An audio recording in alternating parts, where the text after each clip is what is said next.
Welcome to Podcast Payoffs. My name is Gord Vickman, here with my podcast partner and strategic coach co-founder, Dan Sullivan. Dan, welcome to episode 30. 30! It's a milestone when you think that about half the shows that are indexed right now never make it past episode 10. The pod fade.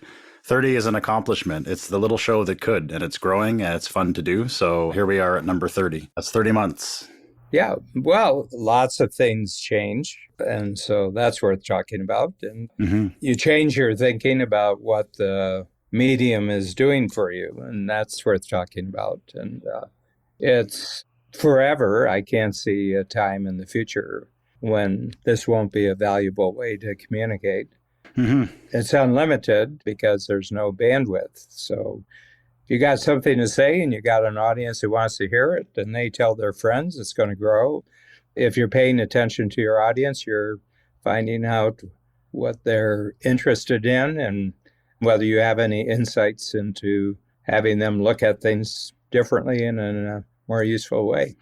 Yeah, when we started the show 30 months ago, we were sitting across the table in our studio on Fraser in Toronto in the basement. That's where I am right now. You're across town. And a lot of things have changed because people aren't doing live episodes anymore that much. And maybe some people are, but it's all been remote recording and so much technology has emerged. I thought it'd be fun on episode 30 just to do what I call like a podcast industry bouillabaisse, a beef stew of podcast industry news, and I'll get your entrepreneurial advice and some of the things that might pop into mind when I throw these things at you. So we plan our show with a fast filter. That's how we do it here. It's a strategic coach tool, probably the most used coach tool of all. And the first thing I wanted to talk about, because this popped into my head, Jordan Peterson, who is a Canadian academic. He's a lecturer. I'm sure most people who have any sort of media savvy or have been paying attention know who Jordan Peterson is. He's made a lot of waves over the past few years. He had a podcast that was successful, and he hopped onto a platform called Supercast. And now if you want to get the show ad-free and extras, it's $10 a month. So that kind of triggered a thought in my mind, Dan, because we give a lot away for free here, a lot of your thoughts and insights. In regards to giving it away for free, how much is too much? Where is that level that you feel comfortable when you say, okay, this is enough, and you want to sort of pull back? Is it conscious, or is it something that it's just an instinct for you? Well, it's a way to experiment with ideas that we would put into our program that we do charge for. So I would draw a firm line between our podcasting work and the program, the Strategic Coach program. I draw a line, and I don't charge for things that are across the line. We charge for things that are in the program. And I do that for the main reason is that having another cash flow coming from another thing is distracting to me. It's very, very distracting to me. Okay. So my sense is let's make it the best free podcast series we possibly can. How do we keep increasing the value of what we're doing? And, people have told me, and, it's anecdotal, so I don't have any deep research on what they're doing. They said, when we listen to the podcast, you say things that are so valuable.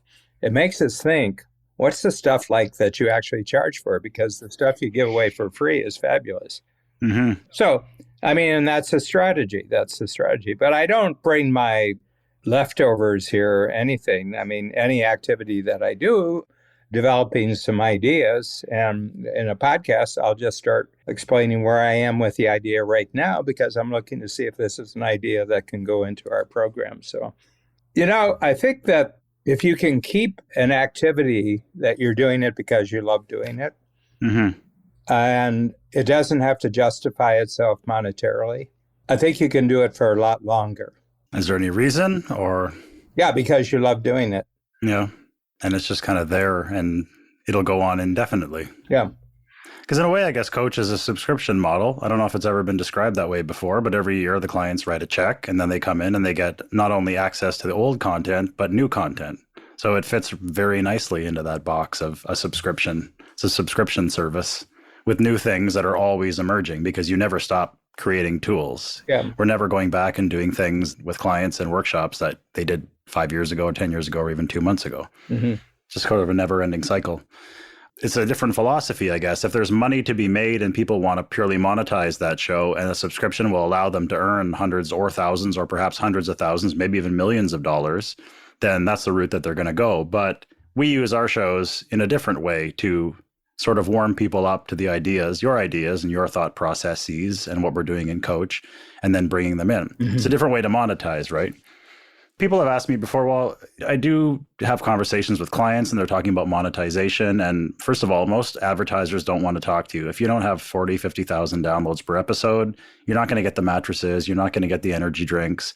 But you can create something, a knowledge product. You can create a book. You can create an online course, and you can use your podcast as a lead gen to squeeze people down the funnel and get them to purchase something or provide you with some sort of revenue in that regard. So there's many ways to do it. Mm-hmm. Yeah, if you have a show and you're not getting advertising because you just don't have the numbers yet, think about other ways you can do that, and think about other ways you can work people into that. Just before Christmas, we had a visitor by the name of Catherine Nomura, who was for 20 years on the team here at Strategic Coach, and now she's involved in a fascinating technological platform that's going all around the world called Countable. And she's in San Francisco. So she's been so busy during the period, and, there hasn't been a lot of traveling back and forth. So she was in Toronto and the nearby city where she lives for about a month. She's got her family there, and she's actually got a second house. So she just came back and spent 15 days before and 15 days after Christmas. And I said, don't know if you have the time, but I'm doing my last workshop before the shutdown for Christmas. Join the team, come on a half hour earlier, we'll chat. And afterwards, it was her time to talk. And she said, I have to tell you, I've been to easily 1,000 Zoom presentations, sessions, meetings. And she said, this is the greatest Zoom experience I've ever been in. I've just never been in a Zoom experience like this. And I said, well, it's Strategic Coach. This is what we were given to work with. Well, we're going to do it in a Strategic Coach way. What I saw right off the bat is Zoom is not a broadcast medium. It's not a talking at the audience medium. It's an interactive medium. So what's everything that we can do just to make it as interactive as possible, but totally useful to the clients in thinking through their entrepreneurial next quarter or their next year. And then we wrote a book called Zooming Ahead. That went out to all of our clients. A lot of our clients started to do the things that we were doing, and they said, we just had great years with Zoom. And I said, yeah. And my feeling is, and tell me if this also relates to your experience, the people who are thinking about using Zoom, they're using it like it's a pitch. And I said, well, I don't like pitches in any form. So why would I like a Zoom pitch? Mm-hmm. And they say, this is going to be really interactive. And the person sets it up so that people can only ask questions that are related to the subject matter being talked to. So a lot of people, they're just not understanding what the medium is. The medium can be as unpredictable as you can imagine, because it's interactive. And I think it's the unpredictability of it that makes it really, really interesting. All right. Next up on the podcast industry that we've been chatting about, just some random things here. It's impossible to not hear about Joe Rogan these days. Yeah. He has the biggest podcast in the world. And I thought it was interesting. I saw a statistic and they showed his reach. So Rogan's podcast, both on YouTube and his Spotify audience combined, they figure his reach is about 11 million people per episode. Now, to put that into context, Fox News primetime, 2.37 million. And CNN primetime, we're talking their highest rated show, is around 800,000. There are more people at a Green Bay Packers football game than there are watching CNN at 8 o'clock. There really are. It's interesting that the most influential media personality in the world right now is Joe Rogan, and 11 million people, and he's a podcaster. I saw the incident a couple of weeks ago where he was talking to the resident physician for CNN. Mm-hmm. I'll give credit to the physician. I mean, he didn't have a memorized response in that. He was talking quite openly. But unfortunately, he was representing knowledge that's not very supportable. I mean, Joe Rogan did 25 years of live stand-up before he did this stuff. I mean, live stand-up is just really one of the, you're good or you're gone. There is no in between on live stand-up humor. But the other thing is, he's just totally comfortable with himself. He's just utterly, utterly comfortable with himself. Spotify knew what they were getting when they signed him up. And now they've had some trouble, if staff people at Spotify, saying we can't show people these things. What kind of corporate people are there, corporate leaders, where a bunch of just out of university students are starting to tell them what their campaign can be?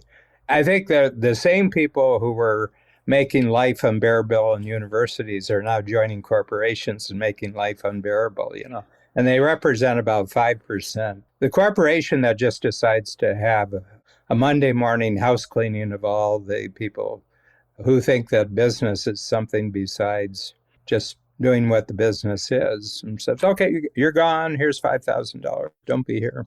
We'll help you to the door and everything else. And it's going to happen. It's going to happen in the next year because the pendulum has gone too far. I think it was Coinbase, the crypto exchange. This is the new buzzword in the industry, and it's not just for crypto. They call it mission focused. So they said, we are now a mission focused company. If you want to come to work and argue about things that have nothing to do with the work, you're going to have to find somewhere else to work. So they offered buyouts to anyone who didn't like that. And I think they lost a significant number of their people, 5, 6, maybe even up to 10% people left. And then they found as a result, they had tens of thousands of applications for people who wanted to come in and take those jobs because they said, we're tired of arguing at work. We're tired of protesting and organizing all this BS that has nothing to do with building the product we were hired to build. So they thought they were really sticking it to Coinbase by saying, oh, we're taking off. We're going to leave you guys high and dry. And then quintuple the applications came in and now they're doing just fine. And it's interesting because I spent a lot of time online, just kind of searching around, seeing what's new. I'm curious. And I see a lot of companies now saying we're a mission-driven or mission-focused organization, meaning if you want to argue and whine about things that have nothing to do with our purpose, please go somewhere else. So it has happened now. And the entertainment world is similar to the fashion industry. There's seasonal fashions, and that thing of activists inside of your organization who are demanding that you do this or you're demanding that you do this, that's a fashion, okay? And after a while, it's not fashionable anymore, and they'll move on to something else. I would say this, though, that I think someone who leaves under those circumstances in employment law, if someone leaves in less than desirable way, someone leaves a company in less than a desirable way, and you're the employer, so the person is gone, and you get a phone call or you get a communication from someone, can you tell us the circumstances under which that person left? You don't do it. You don't do it. And just say that the only thing I can say about so-and-so is that he started working with us on this day. He worked for us for 6 months, and he left on this day. This is the only thing I'll say about his employment here. Mm-hmm. I mean, was he good or anything? I'm sorry. He started on this day and he left on this day. But by not saying it, you're saying everything. True. It's interesting. I just did a quick search of the Oracle as I was thinking about that. It was Coinbase, and they did lose about 60 people, and then they had almost 2,700 applications to fill those 60. So mission focused is on the money for a lot of people who don't really want to spend time doing things that are unrelated. On a lighter note here, okay, podcast. And again, all of these things we're talking about today, I'll include in the show notes for this episode. So if you want a link, you want to find out more, you're like, wait a minute, what are they talking about? I got lost. I'll put the links to all this stuff in the show notes. Go to Strategic Podcasts with an S, strategicpodcasts.com, click podcast payoffs, click this episode, and everything that we talk about today, all this stuff, all this good stuff is going to be there. We're going to make it simple for you. So Podcast, Dan, is a new collaboration between a bunch of tech startups. And they said, we're kind of tired of celebrities getting all the money. Think about all the brouhaha of the celebrities signing deals, Harry and Meghan Markle signed a podcast deal with Spotify. That was a fart in the wind. They had 2 episodes and did nothing. Kim Kardashian signed a deal for tens of millions, never released a show. Michelle Obama signed a deal. She hasn't put out a show in 15 months. So podcast is like, there's people who want to do this and all the money's going to celebs. So they have about $100,000 and they're going to allow shows. If you have an idea, even if you don't have a show, you pitch it. and they're going to give you grants of between anywhere from 250 if you need a new mic up to $5,000 or $10,000, no strings attached. You can thank them if you want, but if you don't, they don't even care. So my question to you, Dan, in all your decades of experience, are there any pitfalls to free cash when it comes to getting something off the ground? Well, I think that there's just so many different ways that you can approach podcasting. I mean, there's a multiple number of reasons of why podcasting would be an effective communication strategy for anyone. First of all, it wouldn't interest me. It wouldn't be something that interests me. But I'm talking, 50 years into my career, I'm talking 30 years into a very, very effective, very successful, financially good business model where we know how to make money. And we use all communications simply to start relationships in the marketplace with people that we think will really love our main product. So I don't have any judgment about how other people are experimenting with the medium because I don't have their purposes. So I have nothing to say about that. Probably there'll be some that work and some that don't work in the medium, but it's a very flexible medium. I think the way we're doing it probably is not available to a lot of people because we can afford the budget to do it and we can afford the time to do it. And the reason is because the rest of our business pays for itself. We don't need the podcast. We want the podcast. And I didn't know exactly how it was going to work. But when we started podcasting 7 years ago, I was aware that it was a global medium because we were getting responses from halfway around the world, places that we would never go in the normal course of our business. But then when COVID started, as part of our making our adjustment to using Zoom, we put out that we had a Zoom program for Zoom where you could do the workshop strictly on Zoom. And all of a sudden, all that groundwork that we had laid for 7 years with the podcast, we had big fans out there who in their minds said, someday, if I ever get the chance, I'm going to join Strategic Coach. But it was not a reality until they didn't have to travel. They could use Zoom to do the workshop. And we had 500 sign up last year. That wasn't just a Zoom magic act. We switched the program to Zoom. We get it. We had laid the groundwork for 7 years of establishing relationships, and people made it part of their discussion groups. They would listen to our podcasts. We're doing it for our reasons. I don't know if talking about our model provides any value for anyone else. And the reason is it fits into our business model. It fits in with the way that we communicate ourselves in the world. It's a great medium. It's relatively free. It's almost free. There's no other way we could have global reach with our communication except through this medium. You think that was the most serendipitously enormous jump in the history of Strategic Coach? The switch to Zoom because of the lockdown? I was often pondering, we hit a very high number in 2019. That was the highest in 33 years, revenues. And I said, imagine us doing it exactly the way we're doing it and reaching 10 times greater. I have the foggiest idea how we could do that. I have the foggiest idea. Once Zoom came along, I had a very clear idea how we could do it. Total multiplier. Well, let me ask you a question. What do you think about our approach? Because you came from a background where every minute got paid for by someone. And what your observation is, we don't have any other way of making money except the way we make money. We just have this one way of making money. Radio, where I come from, I had a morning radio program in a city just outside Toronto for almost a decade, and they exist primarily on ads, just like newspapers used to exist on ads. And then starting in around the early 2000s, they had NTR, okay, and that stood for non-traditional revenue.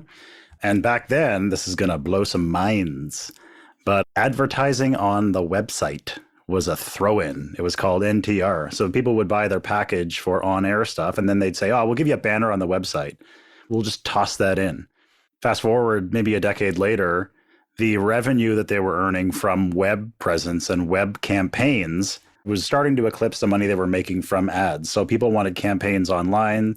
They wanted it sort of integrating with their own Google ads and their own Facebook ads. And, there are people who specialize in this. I'm not one of them. So they were working on that. But it's interesting that was once considered NT, non-traditional, became very traditional.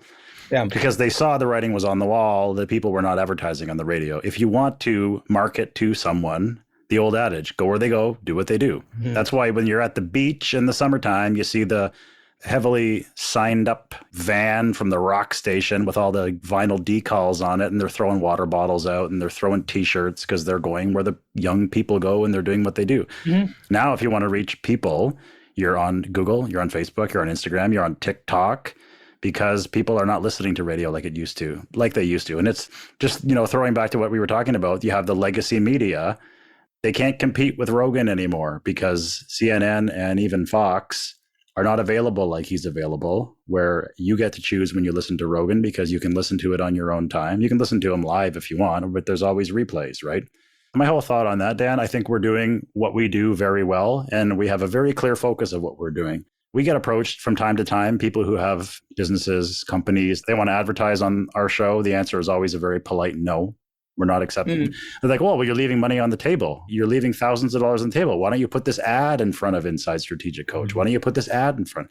Because that's not what we do. We dole out the information. We provide value. And then the people who will qualify based on their own ingenuity and their own ideas will elevate and then hopefully one day join us in the signature program and progress through the program right up to Free Zone Frontier. Yep. So we know what we're doing, and I believe we're doing it well. Yeah, I think so too. If you're dealing with a medium like the internet, almost anything will work. One, if it makes a positive contribution. Number two is if your heart is in it totally. And number three, you're just consistent. You start with a certain set of first principles and you stay with your first principles forever. As I mentioned, all the things we discussed today, any of the links or anything that you might want to take a second look at, you can find in the show notes for this episode, strategicpodcasts.com. Click podcast payoffs and you can find it there.